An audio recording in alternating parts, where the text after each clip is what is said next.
And the most defining game of the season so far in terms of the Premier League title, Arsenal are travelling to the Etihad to face Manchester City. A win for Arsenal here will see the Gunners go 9 points clear at the top of the table. But if City win, the gap goes to 3 points and they also still have that game in hand. Why don't we take a look, though, at Pep Guardiola's resume with City. He's won the Premier League with them 6 times. He's won 6 domestic cup trophies, 3 international comps, including that Champions League when City won the treble in 2023 and becoming the second club in English history to make that treble. 19 trophies in his career at Manchester City. Absolutely incredible numbers. But why don't we hear from Pep Guardiola and what he had to say leading up to this major game against Arsenal? I just wonder this weekend, given your home record, all the experience you've got, you're in front of your own fans, are you underdogs this weekend? I understand your message, but I would not feel when I had the same opinion. Maybe we are not the,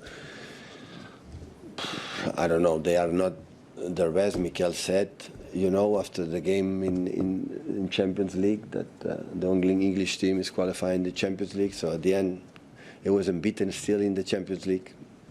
And there's many games so far in the Premier League at the first, so they have been the best so far. So, but we wanna challenge them. That is only, I think. Then I said, no, I didn't say it yesterday. I said today to the players, I would say to them, it's just a football game. So I had to approach it like a football game. Really important, of course, but if you are distracted too much for emotions or too much for these kind of things, that's how you lose the focus. You know, what is the target? Is to perform well, and that is exactly what you have to do. And all the aspects that are required to challenge the teams like Arsenal.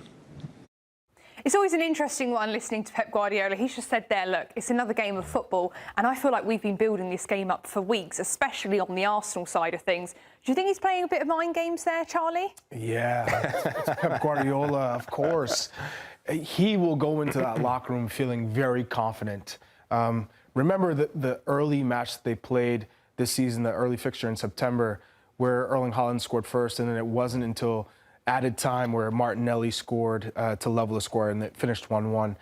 You look at the EFL Cup performance now in the final, Manchester City dominated the second half.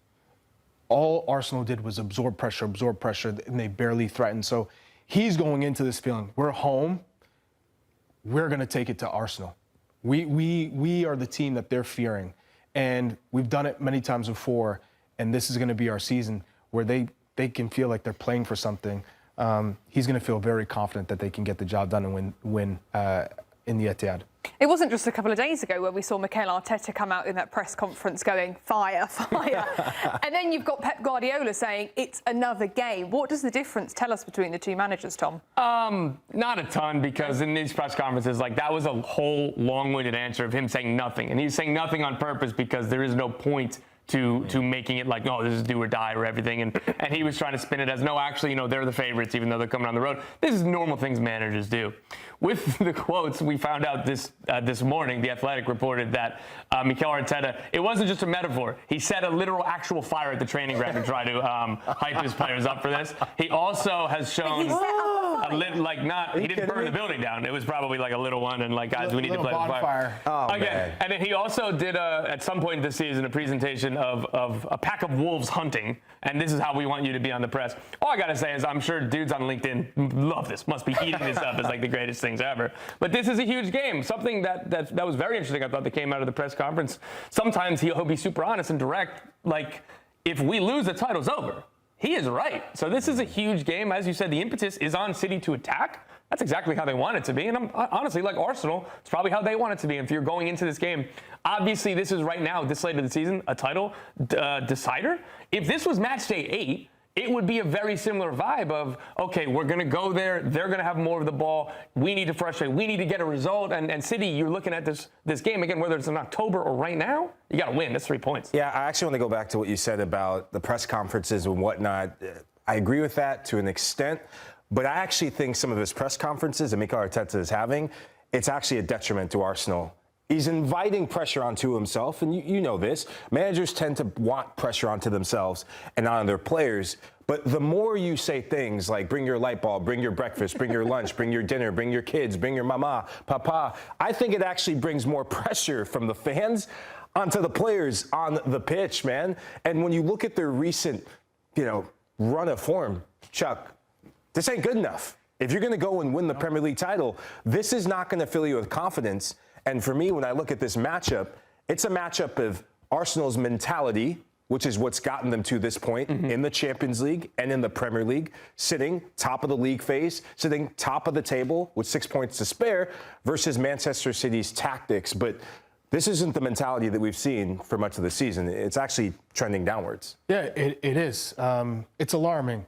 But when you're talking about playing for a Premier League title in one game, which is what Arsenal will be doing here, it's going to be interesting to see. Does Arteta revert back to his normal, hey, we're just going to absorb pressure and think that they can sustain that for 90 minutes against Manchester City away from home and get a result?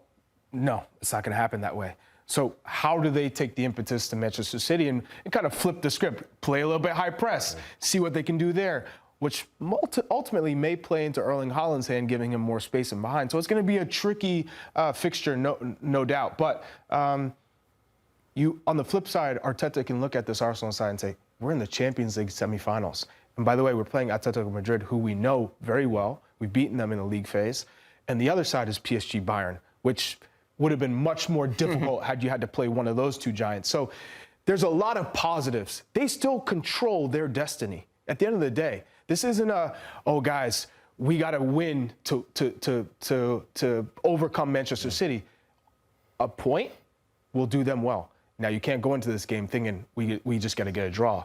They have to try and win. And you want Arsenal to win at Manchester City, to go out and win the Premier League title. So that's going to be a massive moment for Arteta's legacy in seeing how he deals with this adversity. So before we get into the tactics that we could potentially be seeing on Sunday, Tom, I'm going to come to you on the panic meter. Where would you place Arsenal on this panic meter in terms of winning the Premier League? I'm going to give you a hint. See my hint. Yeah. So it's teetering this week, and they did get past Sporting. It wasn't as comfortable as maybe they wanted it to be.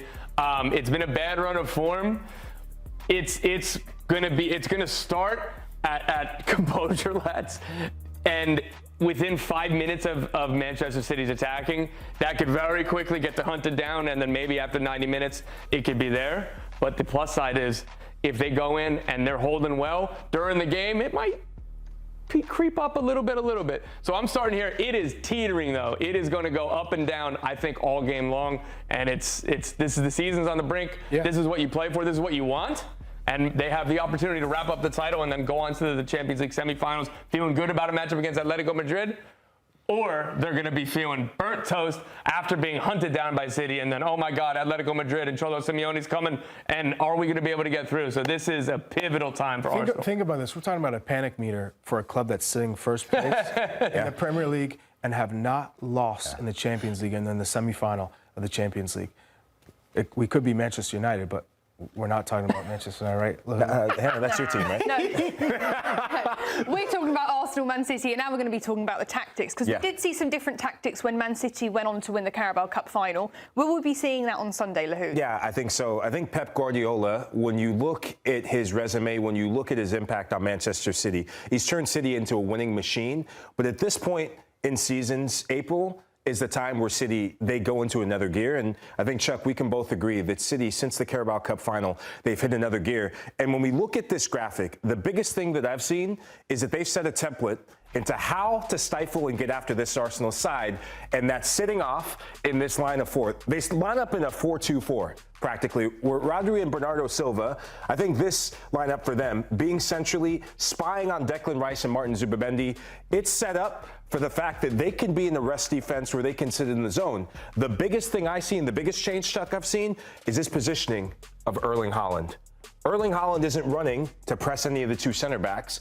Erling Haaland, since the Carabao Cup, he's staying centrally, always trying to cut out the outlet or entry pass into Declan Rice or Martin Zubimendi. Which is extremely smart. And so what I watched in the EFL Cup final was how are they breaking down this high press. If you are getting pressed, that tells me that they are leaving this space open. And you know why?